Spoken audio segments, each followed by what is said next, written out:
This video was coming for so long, and it's taken a while for me to get through Indiana Jones. 65 hours, in fact, of pure gameplay. So I had a great time. And in this video, I'm going to talk about the goods, the bads, what I think about it overall as an indie fan, if you're coming into this as a non-indie fan and just looking for an action-adventure game. So I'm going to kind of cover the broad spectrum, and at the end of the video, I'll kind of provide two scores for you that will hopefully give you a better rough understanding of where this game stands. But in my opinion, if you are an indie fan, this is a must-play. I'll get this out right from the bat. So Machine Games came along and decided we're going to tackle this game. Now the first thing that obviously a lot of people were talking about and kind of concerned about is the fact that this was going to be a first person, and obviously Machine Games specializes in first person as opposed to third person. All their games are pretty much first person. And this created a lot of controversy amongst the fans, especially those that wanted like an Uncharted experience. But I can tell you, this is as far from Uncharted as you can possibly humanly get. It's just totally different. Yes, it's an adventure game. You might want to compare it to the likes of Tomb Raider, you know, the new ones, and the Uncharted series, but it's not. It's its own game in its own right, and it absolutely rocks from start to finish. And eventually, you don't really even bother noticing the fact that it's in first person. It actually, considering the game is actually designed for that, it actually works in its favor a lot of the times. And it's just really great. But, you know, Machine Games has done a fantastic job here, and, you know, massive kudos to them, massive credit to their team. They deliver, you know, they asked us to trust them, and man oh man did they deliver. And I'm really hoping we get to see DLC and sequels for this game, because I'm right there with them, picked up the collector's edition, so that just shows you how much I really did enjoy this game. So the game opens up with the beginning of the Raiders of the Lost Ark, and it's a perfect depiction, right? It is a one-to-one depiction when the cutscene kicks in. If you had the movie and the gameplay up on top, I've seen it already, I just couldn't find it for this video. It's a one-to-one reenactment. It's so good how much attention to detail this game actually has. It's absolutely just mind-blowing. It's crazy, and you know, they knew that this game was being made for true indie fans, and they delivered in that in spades.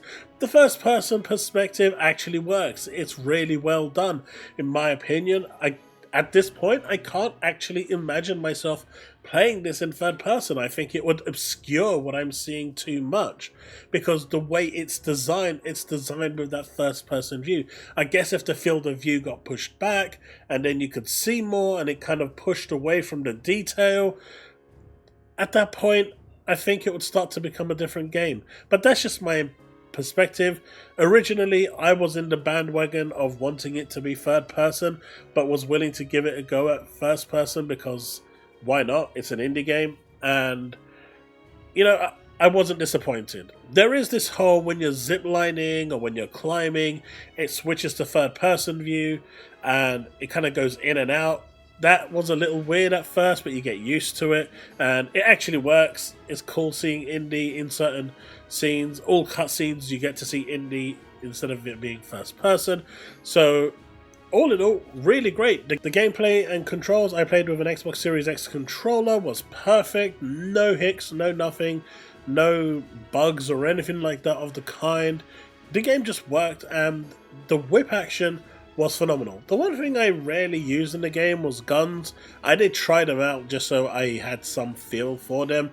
I think they weren't punchy enough, you know, shooting enemies and in the face 4 or 5 times and them not dying. It was a bit weird. So there's that. You've also got the fact that the AI is pretty dumb, which worked in my favor a lot of times because, you know, pleb gamer here. But, you know, the AI definitely could have had a bump up in my opinion. They kind of see you, and then once the alert goes off, they're relentless. They're like a hound dog. But it's like that bar goes all the way around. They know you're there, and they just walk away because you're hiding, and they think they've seen something. I think that could have been done a bit better. But overall, did it impact my enjoyment in the game? No, because the way the game is designed, it actually works in its favor. But like I said, if they actually do see you and the alert goes off, all hell breaks loose.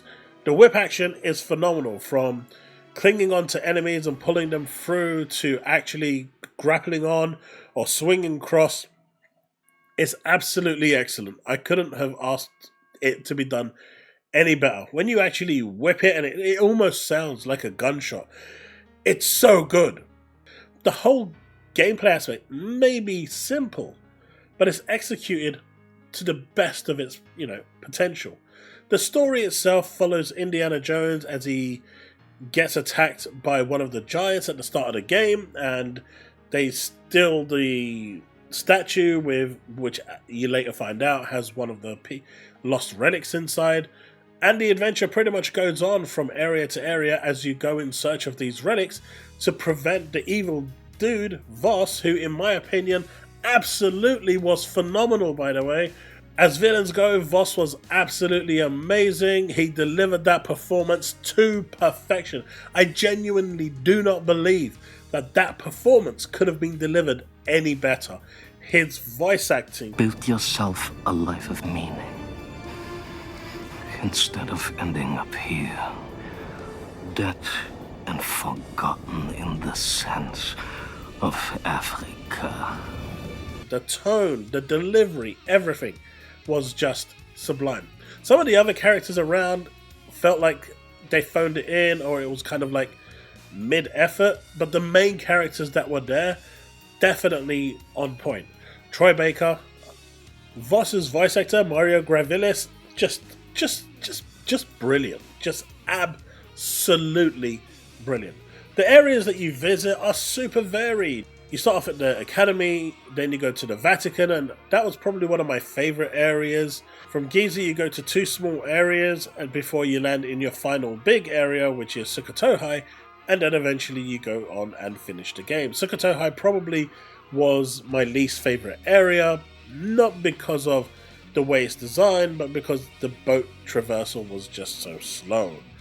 I wish they could have done something to improve that, but otherwise, there was a lot of collectibles. And unlike other games where collectibles just are fetch quests for XP or something like this, and don't get me wrong, these quests are really important to do because they give you points, and those points you can use to buy your upgrades, like your health, your strength, and like there's a whole assortment of these abilities that you can actually get from, strength, from single-handed weapon damage to bullet damage to melee damage to stamina to health. Like it's a whole range of stuff. Even your whip having the ability to stagger, really big enemies is a tainted move. So your skill tree essentially is through these books, and you get these points by completing quests, missions, and as well as the adventure books, the upgrade books that you get that power up your character with all your stats and stuff. You'll also pick up these pamphlet brochures that basically unlock where the collectibles are on your map. This is a really cool feature, but it does require you to collect a certain amount of money in order to be able to do this, and this is why the side quests are really important, because they provide you with a ton of money, and that's where all of this comes in. And the excess money that you have once you've cleared the area, there's like a deposit box that you can go and donate money to the actual area that you're in and just help them along on their way. Even that small detail was thought of. But these brochures that you can get show you where the relics are, they show you where the collectibles are, where your screenshots are, everything that you need in order to collect, 100% in the game, which is really cool. And this is where, as you'll see later on when I talk about the bugs, it can get a little bit annoying, especially when they don't actually appear where they're supposed to appear, or you actually collect them and the marker doesn't come off. But it does make your life tremendously easier when you're looking at your map and you can see exactly where the items are that you need to go and collect, and it just makes everything better for you. Everything that they could possibly have thought of. They really have thought of everything in this game. Graphically, it's phenomenal. When you're looking at the game graphically, I played it on the Xbox Series X, I played it on the 3090 Ti, I also checked it out through GeForce Now on a 4080 because I don't have access to that, but 4080 with the path tracing, the game looked absolutely jaw-dropping, and I can only imagine what it looks like on a 4090. It is, I've only seen the compressed YouTube videos, but obviously those are compressed, but even the 4080 with full path tracing was mind-blowing at 60 FPS. On the 3090 and the Series X, I had a little bit of ray tracing going on, but not much. So, graphically, the game on all spectrums is phenomenal, and you'll appreciate every, ounce of grain and twitch, and, especially when you have scenes where Voss comes right up to your face, or certain things are just happening and you can see like emotions and stuff just all wrinkling across. It's just really well done. The environments are amazingly detailed and done. The Vatican, like I said, in my opinion, was one of the best areas because it just articulated a rural kind of church area, and it just looked great. It just looked phenomenal. Sukhothai was a complete contrast to that, with all greenery and shrubs and shroud and swimming and boats and ports and stuff like that, huts and whatnot. And rundown built huts and whatnot where you have to go in and look for secrets and stuff. Really well done. And of course then you've got the big desert area with Giza, which is again, but of course you have other areas that are snow laden, right? And when you're walking across it, your foot is going in and you can see the footprints, and when the snow's coming you can just see a trail of the NPC ahead of you. It's so cool. And then you kind of like go into submarines or ships, and like I said, it's really well done. Graphically, there is nothing I can actually say that I was disappointed in.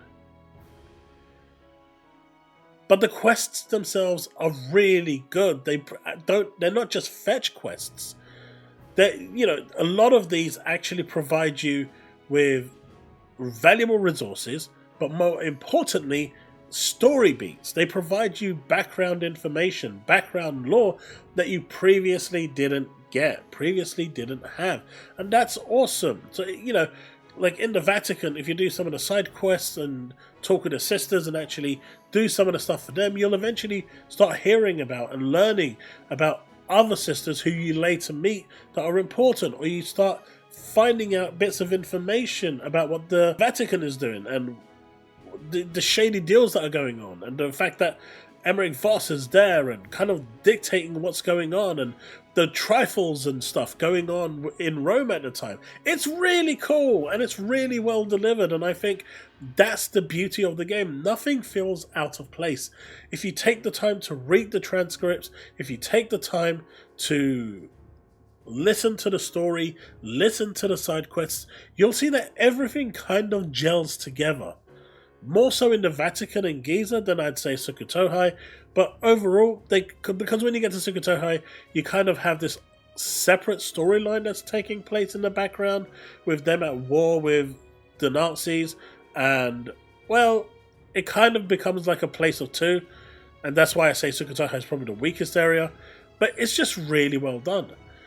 Now, obviously, no game is complete without a secret ending, and that requires you to open a mural wall, which requires you to collect 49 of the relics. Now, in total for the achievement, you need to get 50 relics, but 49 is the base minimum that you need. If you collect all 50, happy days. I mean, the last one you can only collect after you've completed the game anyway, so it's what it is. So you complete the game, then go back, and then you can get the secret ending. And, even that is really, really cool. A nice little Easter egg that sets up maybe a DLC or a sequel or something. One of the best features I loved about the game is the fact that you can revisit areas. That's such a cool feature. So, like, if you've gone to a next area... Now, there are 2 areas in the game that once they are done, they are done. They are story progressed, and everything that's there, you may think is gone, but in the end, they just scatter them around in the next area where you're going. So for example, before you get to Sukhothai, you get to, you get to a previous area where things go wrong and you have to escape. Now there are some books there and collectibles there. If you don't actually collect them there, they randomly appear in specific locations in Sukhothai. So you don't actually lose them. And that's such a cool feature. Like, how many games have I played where they don't do that? Once you've missed it, you missed it. Stellar Blade, I'm looking at you. You didn't place it anywhere else where I could revisit and pick it up. No, it's done. I have to replay the whole game. But here, they actually thought that far. There are a few Easter eggs in the game and I don't want to spoil them, so I'm going to leave them off the review. But when you see them and when you actually experience them, it will put a massive smile to your face. The music is phenomenal. From Giza to the Vatican to the traditional and iconic themes of Indiana Jones, everything is delivered to the highest of standard. It's basically everything an Indiana Jones fan could have wanted. I can't praise this game high enough. As an Indiana Jones fan, I absolutely love this game. My only criticism of the game isn't the gameplay, isn't the cosmetics that you get from the DLC, which you can use if you want to, like the Raiders of the Lost Ark outfit, or, you know, and stuff like that. My biggest criticism is the few bugs in the game that I know they're fixing, and they said the update that's coming in February will fix those, but it prevents you from getting 100% collection in the game, but those are being fixed. So there's a couple of bugs here where, you know, the NPC won't give you a shard, for example, in Giza. That if you're actually doing that quest, there is a workaround for this. If you haven't completed it, pick up 2 of the Sealies that you need to get, then go speak to him and he will actually give it to you.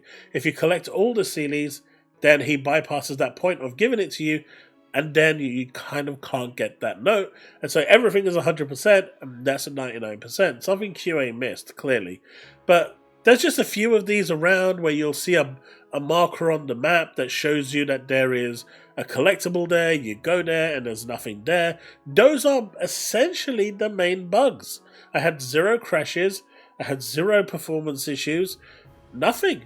I mean, I played it on Xbox Series X and I played it on my PC with a 3090 Ti powered graphics card, and it was a dream, an absolute dream.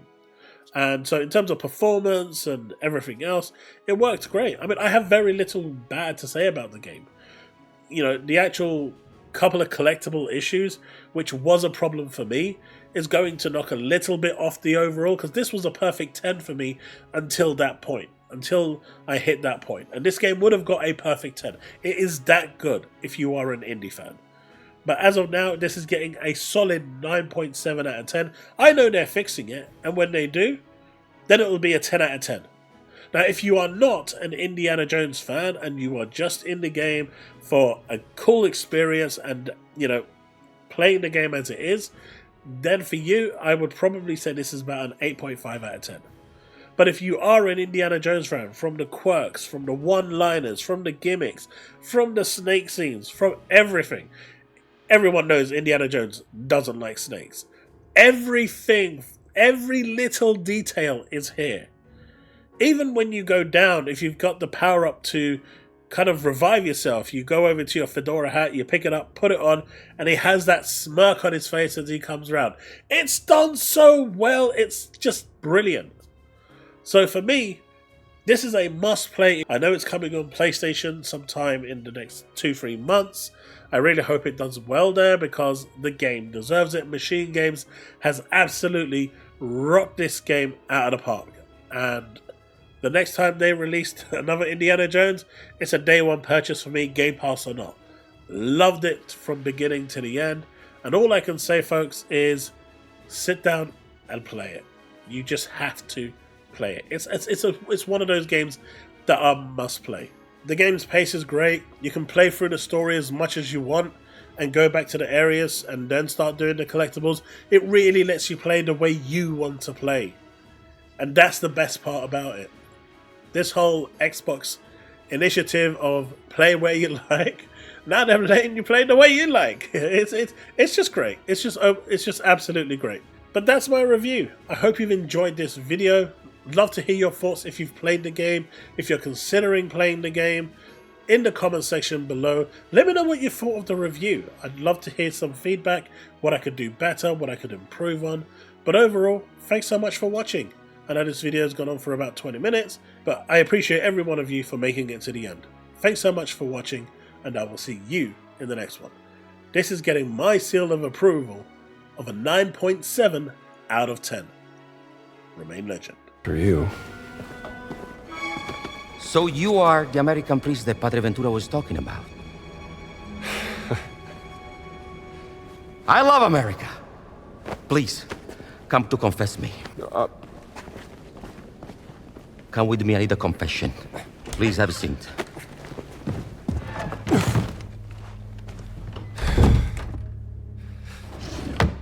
You're forgiven.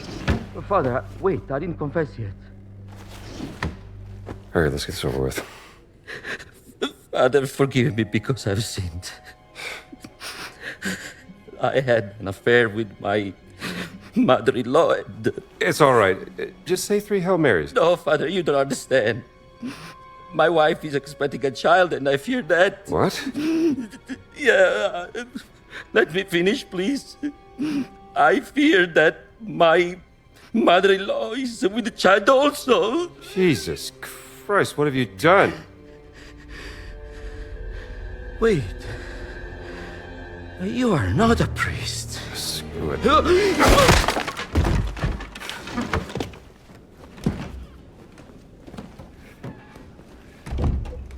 Sorry, pal, but you kind of deserved it.